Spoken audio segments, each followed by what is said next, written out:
Hey warriors, it's Ms. Lorenzo. I'm going to read chapter 30 of Charlie and the Chocolate Factory. This chapter is called Charlie's Chocolate Factory. The great glass elevator was now hovering high over the town. Inside the elevator stood Mr. Wonka, Grandpa Joe, and little Charlie. "How I love my chocolate factory," said Mr. Wonka, gazing down. Then he paused, and he turned around and looked at Charlie with a most serious expression on his face. "Do you love it too, Charlie?" he asked. "Oh, yes," cried Charlie. "I think it's the most wonderful place in the whole world." "I am very pleased to hear you say that," said Mr. Wonka, looking more serious than ever. He went on staring at Charlie. "Yes," he said, "I am very pleased indeed to hear you say that. And now I shall tell you why." Mr. Wonka cocked his head to one side, and all at once the tiny twinkling wrinkles of a smile appeared around the corners of his eyes, and he said, "You see, my dear boy, I have decided to make you a present of the whole place. As soon as you are old enough to run it, the entire factory will become yours." Charlie stared at Mr. Wonka. Grandpa Joe opened his mouth to speak, but no words came out. "It's quite true," Mr. Wonka said, smiling broadly now. "I really am giving it to you. That's all right, isn't it?" "Giving it to him?" gasped Grandpa Joe. "You must be joking." "I'm not joking, sir. I'm deadly serious." But, why should you want to give your factory to little Charlie?" "Listen," Mr. Wonka said. "I'm an old man. I'm much older than you think. I can't go on forever. I've got no children of my own, no family at all. So who is going to run the factory when I get too old to do it myself? Someone's got to keep it going. If only for the sake of the Oompa Loompas. Mind you, there are thousands of clever men who would give anything for the chance to come in and take over from me. I don't want that sort of person. I don't want a grown-up person at all. A grown-up won't listen to me. He won't learn. He will try to do things his own way and not mine. So I have to have a child. I want a good, sensible, loving child, one to whom I can tell all of my most precious candy-making secrets while I'm still alive." "So that is why you sent out the golden tickets," cried Charlie. "Exactly," said Mr. Wonka. "I decided to invite 5 children to the factory, and the one I liked the best at the end of the day would be the winner." "But Mr. Wonka," stammered Grandpa Joe, "do you really and truly mean that you are giving the whole of this enormous factory to little Charlie?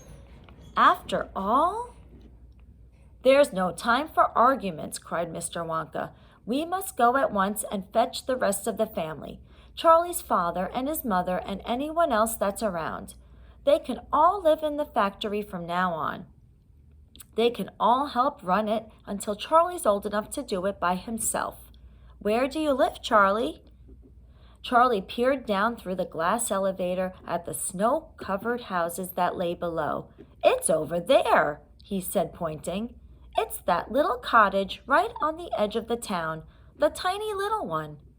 "I see it," cried Mr. Wonka, and he pressed some more buttons, and the elevator shot down toward Charlie's house. "I'm afraid my mother won't come with us," Charlie said sadly. "Why ever not?" "Because she won't leave Grandma Josephine and Grandma Georgina and Grandpa George." "But they must come too." "They can't," Charlie said. "They're very old, and they haven't been out of bed for 20 years. "Then we'll take the bed along as well, with them in it," said Mr. Wonka. "There's plenty of room in this elevator for a bed." "You couldn't get that bed out of the house," said Grandpa Joe. "It won't go through the door." "You mustn't despair," cried Mr. Wonka. "Nothing is impossible. You watch." The elevator was now hovering over the roof of the Bucket's little house. "What are you going to do?" cried Charlie. "I'm going right on in to fetch them," said Mr. Wonka. "How?" asked Grandpa Joe. "Through the roof," said Mr. Wonka, pressing another button. "No!" shouted Charlie. "Stop!" shouted Grandpa Joe. Crash went the elevator right down through the roof of the house into the old people's bedroom. Showers of dust and broken tiles and bits of wood and cockroaches and spiders and bricks and cement went raining down on the three old ones who were lying in bed, and each of them thought that the end of the world was come. Grandma Georgina fainted, Grandma Josephine dropped her false teeth, and Grandpa George put his head under the blanket, and Mr. and Mrs. Bucket came rushing in from the next room. "Save us!" cried Grandma Josephine. "Calm yourself, my darling wife," said Grandpa Joe, stepping out of the elevator. "It's only us." "Mother!" cried Charlie, rushing into Mrs. Bucket's arms. "Mother! Mother! Listen to what's happened. We're all going back to live in Mr. Wonka's factory, and we're going to help him to run it, and he's given it all to me. And... "What are you talking about?" said Mrs. Bucket.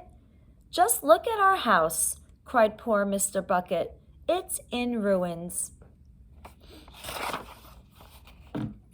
My dear sir," said Mr. Wonka, jumping forward and shaking Mr. Bucket warmly by the hand, "I am so very glad to meet you. You mustn't worry about your house. From now on, you're never going to need it anyway." "Who is this crazy man?" screamed Grandma Josephine. "He could have killed us." "This," said Grandpa Joe, "is Mr. Willy Wonka himself." It took quite a time for Grandpa Joe and Charlie to explain to everyone exactly what had been happening to them all day. And even then, they all refused to ride back to the factory in the elevator.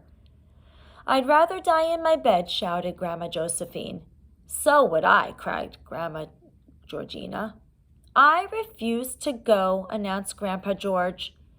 So Mr. Wonka and Grandpa Joe and Charlie, taking no notice of their screams, simply pushed the bed into the elevator. They pushed Mr. and Mrs. Bucket in after it. Then they got in themselves. Mr. Wonka pressed a button. The doors closed. Grandma Georgina screamed, and the elevator rose up off the floor and shot through the hole in the roof out into the open sky. Charlie climbed onto the bed and tried to calm the three old people who were still petrified with fear. "Please don't be frightened," he said. "It's quite safe. And we're going to the most wonderful place in the world." "Charlie's right," said Grandpa Joe. "Will there be anything to eat when we get there?" asked Grandma Josephine. "I'm starving. The whole family is starving." "Anything to eat?" cried Charlie, laughing. "Oh, you just wait and see."